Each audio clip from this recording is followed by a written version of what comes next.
So hello you all, welcome back to the channel. This is the overview, like complete overview नहीं दिया गया है new book का NCERT। मैं आज क्लास 9th की NCERT का ओवरव्यू देने जा रही हूँ। Just second, I don't know what has happened. थोड़े से AI एनहांस डायनेमिक कर देते हैं। देखो, ये जो Ganita Manjari is a new NCERT class 9th की, जैसे कि सबको पता चल ही गया होगा कि 10th की कोई नई NCERT नहीं आई है। ठीक है, सो ये नई NCERT है क्लास 9th की मैथमेटिक्स की, बिगिनिंग विथ दिस चैप्टर 1। ठीक है, कंटेंट्स देख लेंगे अभी हम। चलो सबसे पहले कंटेंट्स देख लेते हैं without any delay. Okay, this is the 6th chapter, 5th chapter, 4th, ऐसी कंटेंट दिखा देती हूँ तुम्हें। देखो, फर्स्ट चैप्टर से शुरू करते हैं। First chapter is orienting yourself the use of coordinates. ठीक है, let me open it with something. Okay, here we have the editing option, don't worry. Yes, so इसमें कोऑर्डिनेट्स के बारे में पूरा बताया गया है। बहुत ही अगर तुमने कोऑर्डिनेट्स के बारे में पढ़ा होगा तो, नहीं पढ़ा होगा तो मैं बता देती हूँ थोड़ा सा, just a second. So 2D and 3D Cartesian planes, इनके बारे में बताया गया है। If I am not wrong, मैंने भी देखा नहीं है, अभी जस्ट विथ रिकॉर्डिंग ही PDF ओपन कर रही हूँ। So let us see what all is there. तो स्टोरीज़ बताई गई हैं। देखो, 2D कार्टेशियन कोऑर्डिनेट सिस्टम। ठीक है, X axis and Y axis. Okay, just a second. Okay, so this is the X axis and this is the Y axis. This is 2D Cartesian coordinate. And then comes 3D coordinate. So 3D coordinate क्या होता है? X axis, Y axis and Z axis. ठीक है, X, Y and Z axis. तो ये 2D graph paper बताएंगे, फिर ये क्वेश्चंस बता दिए हैं, फिर 3D स्ट्रक्चर बता दिया है, घर से आर्किटेक्चर से रिलेट कर दिया, मतलब क्वाइट एप्लीकेशन बेस्ड बना दिया है। ठीक है, NCERT काफ़ी ज़्यादा application based. That's what I am liking about this book. ठीक है, जल्दी जल्दी चलते हैं आगे। 3D बताया नहीं बताया मुझे नहीं पता, कोऑर्डिनेट्स में देखते हैं, आगे चल के देखते हैं। Distance between 2 points, 2D plane में डिस्टेंस निकाला, डिस्टेंस फॉर्मूला होगा इसमें। ये देखो, डिस्टेंस कैसे निकालते थे? जो डिस्टेंस फॉर्मूला होता था, जैसे AD इज़ द डिस्टेंस, तो √x² + y², जो भी डिस्टेंस होता था, ये दिया होगा ना DM में। देखो, दिस इज़ द डिस्टेंस। देखो, this is the distance formula. x2 - x1, मतलब यहाँ पे जो पॉइंट दिया है, क्योंकि ये 2D है मैंने बताया, तो 2 पॉइंट्स होंगे, x1 x2, और it will be x1 y1 and x2 y2। तो x2 - x1 का whole square plus y2 - y1 का whole square, this is the distance formula. ठीक है, खैर मैं पढ़ाने तो यहाँ पे नहीं आई हूँ, पहला चैप्टर से थोड़ा सा ओवरव्यू काइंड ऑफ दे रही हूँ, तो कुछ भी अलग नहीं है, और इट इज़ इंटरेस्टिंग। ठीक है, पाइथागोरस थ्योरम यहाँ पे ये एंड करके कंक्लूड कर दिया है। ठीक है, ये कंक्लूजन चैप्टर की समरी दे दी है, कार्टेशियन प्लेन। ठीक है, ये देखो, बाय बोधायन पाइथागोरस थ्योरम। आज तक हमें सिर्फ डिस्टेंस फॉर्मूला के नाम से ये फॉर्मूला जाना जाता था, बट अब कैसे जाना जाएगा? बोधायन पाइथागोरस थ्योरम के नाम से। ठीक है, बोधायन पाइथागोरस थ्योरम। अब जो थ्योरी है वो तो नहीं पढ़नी पड़ेगी। ठीक है, वो चीज़ तो देखो। अब डिस्टेंस, अगर एब्सोल्यूट डिस्टेंस निकालना था, एब्सोल्यूट वैल्यू, तो mod x2 - x1। Similarly distance between 2 points, इसी तरह से y2 - y1, राइट। यही सारी चीज़ें देखो, कोऑर्डिनेट्स दिए हैं, प्लस। अच्छा, कोऑर्डिनेट सिस्टम बताया है यहाँ पे। कोऑर्डिनेट सिस्टम क्या होता है तुम्हारा, अगर तुम्हें पता होगा? This is positive axis, this is positive axis, this is negative axis, this is negative axis. So it was like first quadrant, second quadrant, third quadrant and fourth quadrant, like if I am not wrong. ठीक है, और quadrants अगर गलत हो भी जाए तो देखो साइन देख लो, प्लस तो होगा ही होगा, यहाँ पे प्लस माइनस होगा ही होगा, यहाँ पर माइनस होगा ही होगा, एंड यहाँ पर प्लस माइनस होगा ही होगा। अब मैं यहाँ पे कुछ गलती कर रही हूँ, तो एक्स एक्सिस यहाँ पे देखो, यहाँ पे गलती कर रही हूँ, यहाँ पे माइनस प्लस होगा। ठीक है, तो ये तुम्हें कोऑर्डिनेट्स बता दिए हैं सारे। ठीक है, इस तरह से ये आई लाइक दिस चैप्टर। अब चलो नेक्स्ट चैप्टर पर चलते हैं, इसको हम ज़रा डिस्कार्ड करके नेक्स्ट चैप्टर पर चलते हैं। Chapter 2, linear polynomials. तो जिनको नहीं पता है उनको बता दो, पॉलिनोमियल्स किन्हें कहते हैं? पॉलिनोमियल्स वही कहते हैं ना जिसमें एक से ज़्यादा वेरिएबल्स होते हैं। मतलब हमने बहुत ही बेसिक पढ़ा होगा, तुम पहले एक चैप्टर में पढ़ के आए कोफिशिएंट्स, फिर तुम पढ़ कर आए वेरिएबल्स, राइट। तो वेरिएबल्स तुमने पढ़े, अगर एक वेरिएबल है यानी कि जिसकी वैल्यू क्या नहीं होती, नॉट फिक्स्ड, फिक्स्ड नहीं होती, दैट इज़ वेरिएबल। तो एक वेरिएबल है तो x, it is called as monomial, monomial, ठीक है, ये कहते हैं मोनोमियल। इसके बाद अगर हम बात करते हैं दो वेरिएबल्स हैं तो डुओनोमियल सॉरी बाइनोमियल कहते हैं, डुओनोमियल कह रही हूँ, बाइनोमियल। अगर दो वेरिएबल्स हैं तो एक्स वाई है, तो तीन वेरिएबल है तो ट्राइनोमियल, क्वाड्रोनोमियल, चार है तो बेसिकली दो से ज़्यादा हैं अगर तो पॉलिनोमियल कहा जाता है। अब लीनियर मतलब कि स्क्वायर वगैरह नहीं है, जैसे कि 2x plus y is equals to 6, this is linear polynomial, ठीक है। लीनियर पॉलिनोमियल कैसे, एक तो दो वेरिएबल पॉलिनोमियल प्लस लीनियर क्योंकि कोफिशिएंट का पावर 1 है, सॉरी वेरिएबल की पावर 1 है। अगेन तुम्हें यहाँ पे देखो कोफिशिएंट्स, वेरिएबल्स, कांस्टेंट, टर्म्स, इन सब के बारे में पढ़ाया गया है, ठीक है, ये चीज़ बताई गई है तुम्हें। आगे देखते हैं, ये देखो मैं जो कह रही थी लीनियर पॉलिनोमियल्स, ये एग्जांपल, ओके, यानी कि डिग्री क्या हो, 1 हो, डिग्री यानी कि अब इसके ऊपर तुम्हें डिग्री और उसके बारे में बताएगा। डिग्री यानी कि coefficient, what is degree, coefficient का कोफिशिएंट का क्या कहते हैं, हाँ, एक जो वेरिएबल है सिंगल वेरिएबल हो और उसकी जो भी कोफिशिएंट है, there is a single variable, right, तो इसकी डिग्री हो गई। अब आगे चलते हैं, अगर तुम्हें इसके बारे में डिग्री वगैरह के बारे में ऊपर बताया हो तो मैं देख लूँ एक बार, नहीं ये पहले तुम्हें बता चुके होंगे, ठीक है। आगे चलते देखो, क्यूबिक पॉलिनोमियल्स पावर 3 है, क्वाड्रेटिक पॉलिनोमियल्स पावर 2 है, constant 8 is a polynomial of degree 0, constant एक पॉलिनोमियल है, कांस्टेंट पॉलिनोमियल्स हो गए, ठीक है। तो डिग्री इसकी पावर को कहा गया है, ये बात ध्यान रखना, ये थोड़ी सी कन्फ्यूज़न होती है मुझे। डिग्री हम पावर को कह रहे हैं, जो भी वेरिएबल है, whether it is a monomial, whether it is a whether monomial को लीनियर पॉलिनोमियल है, क्वाड्रेटिक है या क्यूबिक है, इसकी पावर क्या है, वो उसकी डिग्री हो गई। जैसे कि y की पावर क्यूब है, highest power, not also power, degree is the highest power, ठीक है। So degree is the highest power, यही सारी चीज़ें दे दी गई हैं। एंड देन तुम्हें इसकी डिग्रीज बतानी है, फाइंड करनी है। पॉलिनोमियल्स लिखने हैं जिनकी डिग्री 1 2 3 हो। कोफिशिएंट्स क्या होंगे, x² और x3 के कोफिशिएंट किन्हें कहते हैं ऊपर बता दिया गया है। लीनियर पॉलिनोमियल्स के बारे में बताया गया है। देन क्वेश्चंस हैं कुछ, word problems application based, linear growth and linear decay, ये क्वेश्चंस इंपॉर्टेंट हो जाते हैं। ये क्वेश्चंस आज तक नहीं आए थे, बट ये क्वेश्चंस अगर R D. Sharma and R S. Agarwal को ही फॉलो कर रहा है, सॉरी मैंने स्क्रीन छोटी रखी थी, R D. Sharma and R S. Agarwal अगर कोई भी फॉलो कर रहा है तो ये डीके क्वेश्चंस बहुत इंपॉर्टेंट क्वेश्चंस बन जाते हैं। लेकिन ये एनसीईआरटी में ऐड ऑन कर दिए गए हैं, बट अदरवाइज अगर एनसीईआरटी में ऐड ऑन नहीं होते तो ये दिए जाते थे। Post which we had linear relationships, वही ए बी वाला जो भी पैटर्न है। फिर हमें आगे दिया गया है ये सारी चीज़ें दी गई हैं यार, तो हमें क्वेश्चंस एक्सरसाइजेज दे दी गए हैं सारी चीज़ कॉन्सेप्ट समझाकर। देखो एंड ऑफ चैप्टर डिग्री, ये सारी चीज़ें। चलो नेक्स्ट चैप्टर पढ़ते हैं अब हम, ठीक है। So this was chapter 2, introduction to polynomials. अब वर्ल्ड ऑफ नंबर्स आ जाते हैं। Dawn of mathematics, human need to count, history written in bone. देखो ये थ्योरीज इंपॉर्टेंट हैं, इशांगे बोन। इस थ्योरीज़, ये जो हिस्ट्री दी गई है, जो कनेक्शन दिया गया है, ये हमें आइडिया होना चाहिए। अब ये आइडिया कैसे पढ़ेंगे वो मैं पढ़ाऊँगी तो जब बताऊँगी, अदरवाइज़ ये आइडिया इस कदर होना चाहिए तुम्हें कि जैसे तुम पढ़ रहे हो, एक सेकेंड, व्हाट हैपेंड, या तो जैसे तुम पढ़ रहे हो, तो जैसे Indian context, trade and astronomy, तो ये एक टॉपिक है, राइट।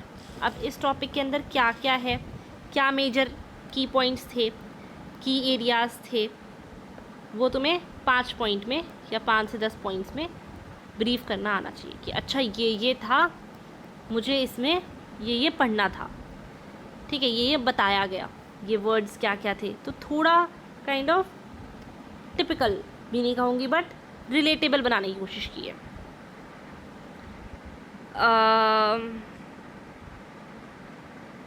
तो यहाँ पे नंबर्स के बारे में बताया गया है, ये सब तुम्हें पढ़ना पड़ेगा। जिन्होंने एक्चुअली, और ऐसा भी नहीं कि फिक्शनरी हो, नॉन फिक्शियस है, क्योंकि देखो ब्रह्मगुप्ता ने सच में he was the first one two introduce zero. तो उन्होंने कैसे क्या चीज़ बताई गई थी, उनकी एक्चुअली फाइंडिंग्स यहाँ पे एक्सप्लेन की गई हैं कि जब तुम ज़ीरो में कोई नंबर ऐड करते हो तो वो नंबर इटसेल्फ आता है, सब्ट्रैक्ट करते हो तो नंबर इटसेल्फ आता है, नंबर में से ज़ीरो सब्ट्रैक्ट करते हो तो नंबर इटसेल्फ आता है, पर ज़ीरो में से नंबर सब्ट्रैक्ट करोगे तो नेगेटिव आएगा, ठीक है। वो नंबर मल्टीप्लाई करते हो तो ज़ीरो आता है। ये सारी चीज़ें बताई गई हैं। इंटीजर्स का इंट्रोडक्शन यहाँ पर किया गया है। इंटीजर्स का देखो, आज तक मैंने ये वर्ड डेप्थ और फॉर्च्यून्स, ये एक्चुअली में ऋण, धन, ज़ीरो को शून्य, मतलब हिंदी को भी इंग्लिश के साथ इनकलकेट किया है एंड प्लस यहाँ पर ये सारी चीज़ें बताई गई हैं। तो फॉर्च्यून तुम्हें पता ही है, प्लस डेप्थ तुम्हें पता ही है, कर्ज। और ये मेरे ख्याल से, मुझे अगर याद है तो मैंने 7th क्लास में पढ़ा था, या तो 7th क्लास से ये चीज़ हटा दी गई होगी। ये जो टेम्परेचर वाले क्वेश्चन है ना, integers, I don't remember 9th class में इंटीजर्स आए हों। इंटीजर्स 9th क्लास में इंट्रोड्यूस किए जा रहे हैं, तो फिर मुझे 7th क्लास फिर तो देखनी पड़ेगी एक बार क्या किया है उसमें। Then only I will rational numbers, नहीं तो मैंने 7th क्लास में पढ़ा था। आई फील ये तो दिक्कत कर दी इन्होंने, रिपीटेड। अब जो इन्होंने पढ़ लिया है absolute value and all. Irrational numbers पता ही होगा, √2 इज़ एन इर्रेशनल नंबर। इसका प्रूफ एक्सप्लेन किया है एनसीईआरटी में, इसका प्रूफ नहीं था। This is one thing I am like very like would say good, इसका अच्छे से प्रूफ एक्सप्लेन किया गया है, why √2 is an irrational number. और ये चीज़ हमें एनसीईआरटी में नहीं गिवन होती थी, यानी हमें टीचर समझाते थे। ये भी चीज़ अगर तुम्हें नहीं पता होगा तो जैसे इधर हमने यहाँ पे पॉइंट पे रखते थे एंड इधर आर्क बनाया, एंड देन इस पॉइंट पे रख के इधर आर्क बनाते थे √3 के लिए। फिर ये डिस्टेंस जो होता था, ये डिस्टेंस एक्चुअली √2 होगा, ये डिस्टेंस √2 करके दिखाएं, ये डिस्टेंस √3 होता था। इस तरह से बताते थे। पाई की स्टोरी बताई है एक्चुअल में, माधव्स इनफाइनाइट सीरीज़ बताई हैं। तो पाई के मतलब जान, if you are someone who is curious तो तुम्हें बहुत इंटरेस्टिंग लगने वाला है, but if you are someone who is like more kind of logical, question solving, problem solving kind of student, तो तुम्हारे लिए प्रॉब्लमैटिक हो सकता है, ठीक है, अगर तुम problem solving kind of student हो तो। आगे चलते हैं ज़रा हम, रैशनल नंबर्स, टाइप्स, उसके repeating, terminating, non terminating, terminating, repeating, ये सारी चीज़ें बताई गई हैं। एक बार एंड देख लेते हैं इसका। देखो, नेचुरल नंबर्स, इंटीजर्स, ब्रह्मगुप्ता के लॉज, रैशनल नंबर्स के types, real numbers, decimal expansion, cyclic numbers क्या होते हैं, रिपीटिंग ब्लॉक। अच्छा, टर्मिनेटिंग रिपीटिंग को साइक्लिक नंबर्स कहा गया है। साइक्लिक नंबर्स, इसको हम टर्मिनेटिंग रिपीटिंग कहते थे, नाम चेंज कर दिया गया है। यार आई गेस 15, 20, 30 साल बाद अगर मैं देख रही हूँ तो यार एनसीईआरटी चेंज की गई है, पर्पस से की गई है, इसका कोई ना कोई पर्पस है, ठीक है। तो क्या पता ये इस तरह की पढ़ाई करके there could be a change which could come, like just a second, let's come to chapter number 4, exploring algebraic identities। Algebra की आइडेंटिटीज़ बताई होंगी, मैं बता देती हूँ तुम्हें जल्दी जल्दी, यार अब तुम क्या ही करोगे। देखो, a+b का होल स्क्वायर, अब ये एक्सप्लेन किया गया होगा, आई गेस इसका प्रूफ भी देखने को मिल सकता है, a² + b² + 2ab, ठीक है, a+b का होल क्यूब। देखो आगे देखते हैं, चलो। विजुअलाइजिंग आइडेंटिटीज़, देखो एक्सप्लेन किया गया है इन आइडेंटिटीज़ को तुम्हें कैसे, आज तक की चीज़ नहीं आई थी। स्क्वायर ऑफ साइड, a+b का unit, a+b, a+b, a² ab, b² ab, किस तरह से ये चीज़ आई है, तो इस तरह से ये चीज़ आई है कि this is a², this is a, this is a, this is b, and then this is ab, and then this is b², ये चीज़ b² बन जाती है, मतलब क्या करके दिस इज़ b, ठीक है। तो ये चीज़ देखनी पड़ेगी। I will teach you, don't worry, when I will cover ना, आई विल कवर एवरीथिंग। तो ये a+b के होल स्क्वायर की आइडेंटिटी हो गई। इस तरह से आई गेस क्यूब की भी कराई होगी, मोर आइडेंटिटीज देखो, बताइए a plus b plus c square की identity, a square plus b square plus c square, 2ab 2bc 2ca, ठीक है, ये सारी चीज़ें बताई गई हैं। फैक्टराइजेशन बताया गया है इसी में, इसी के थ्रू यूजिंग एल्जेब्राइक टाइल्स के थ्रू। देखो कितना fun games and all inculcate कर दिए गए हैं, मतलब यार इट इज़ इंटरेस्टिंग। ये जो पब्लिशर की बुक्स होती थी ना, पब्लिशर की बुक्स में मिलती थी ये सारी चीज़ें, जो हमने कॉलिन्स वगैरह की बुक पढ़ी थी अपने टाइम पर, कॉलिन्स की हमारी ऑथर की बुक लगती थी, उसमें मतलब one of the toughest books मानी जाती है मैथमेटिक्स की प्रैक्टिस के लिए। तो लगी थी ये हमारी आई गेस 8th 9th के दौरान, 7th 8th 9th के दौरान। तो फैक्टराइजेशन कैसे पता है ना तुम्हें? नहीं पता तो बता देती, एक बार इंट्रोडक्शन दे देती हूँ अगर तुम पहले पढ़ कर आए हो तो ये एक्स स्क्वायर है, 3x है, 4x है, तो ज़रा इसमें से x कॉमन ले लो, तो 3 + 4 क्या हो जाएगा 7x, तो ऐड ही कर दोगे तुम इसको, ये हाँ ये आया ना, ठीक है। So x square plus 7x plus 12 के ऐसे फैक्टर ले रहे थे जिनको ऐड करने पर 7 आए, बताओ 6 × 2 = 12, ठीक है, 4 × 3 = 4 और 3 को ऐड करने पर आ जाएगा, तो 4 और 3 ले लेंगे, तो x square plus 3 + 4x plus 12, यानी कि x square plus 3x plus 4x and plus 12, and then इसमें से कॉमन लेंगे x प्लस 3, एंड देन इसमें से कॉमन लेंगे 4x plus 3 and x plus 3 x plus 4। समझ रहे हो तुम? समझ रही हो यार, मैं समझाऊंगी तुम्हें, मैं तो ओवरव्यू दे रही हूँ, ठीक है। तो ये सारी चीज़ बताइए, I am liking it, I don't know but I am liking it. इसके बाद तुम्हें यार क्यूबिक की आइडेंटिटीज आ गई, देखो ax³ - y³, x - y x² + y² + xy, x की पावर 4 - y4, x स्क्वायर का इसका स्क्वायर का, और x² - y² x² + y², ये भी तुम बताऊंगी आगे मैं चल के, जैसे होता है ना चल के इसको, a² - b² is a - b and a plus b, right? तो इट्स लाइक दैट। चलो नेक्स्ट चैप्टर पे चलते हैं अब हम, ये समरी दे दी है। This one is the 5th chapter, I am up and down and round, sphere, circle, इतना इंटरेस्टिंग बनाया यार, सर्कल के बारे में बताया पूरा। This is the circle, this is the centre, this is the chord, the radius, locus, हर एक चीज़ आई है। आई होप सो कि इसमें से थ्योरम्स हटा दी हूँ, क्योंकि वो बहुत ही ज़्यादा टिपिकल लगती थी मुझे, बट थ्योरम के बिना तो सर्कल्स ही क्या हैं, कहा था मैंने, थ्योरम के बिना सर्कल थोड़ी हो सकती हैं। ये थ्योरम्स दिए हैं यहाँ पर, equal chords of a circle, ये देखो, तुम्हें पता कितनी मुश्किल से एक टाइम पर मैंने थ्योरम्स याद की थी, बट मैं तुम्हें ईजीएस्ट वे में समझा था ना, तो मैं तुम्हें समझाऊँगी। सो यहाँ पे ये सारी चीज़ें सर्कल के बारे में सब कुछ बता दिया है। Up and you know what, curiosity कैसे ऐड कराई जाती है। आई am up and down, round and round, तुम इतनी की जगह भाई सीधे सर्कल लिख देते, बच्चा समझ जाता, बट क्यूरियोसिटी कैसे ऐड होती है, ऑब्वियसली जिसने बनाई है बुक बहुत सोचा उसने बनाई है, so it's a great job. Okay next चलते हैं, measuring space and perimeter and area. Obviously perimeter and area है पूरा चैप्टर, नाम से तो चल चुका है तुम्हें। Mathematics of may be, introduction में प्रोबेबिलिटी का इंट्रोड्यूस कर दिया गया है। 9th क्लास में प्रोबेबिलिटी इंट्रोड्यूस हो गई थी, शायद हो गई थी, तो ये चीज़ अच्छे से समझाएगी। लेस लाइकली ये बहुत कन्फ्यूजन क्रिएट करते थे, so for that matter I would say I am liking this thing. मैं कहूँगी सिर्फ NCERT को वर्ड टू वर्ड कर डालो and you will definitely get 100 on 100 score. The key here is to NCERT word by word, like legit word by word। अगर तुमसे उठाएंगे ना क्वेश्चन MCQs में, अब ऑब्जेक्टिव में, अब तो इन थ्योरीज से उठाएंगे, राइट? ओके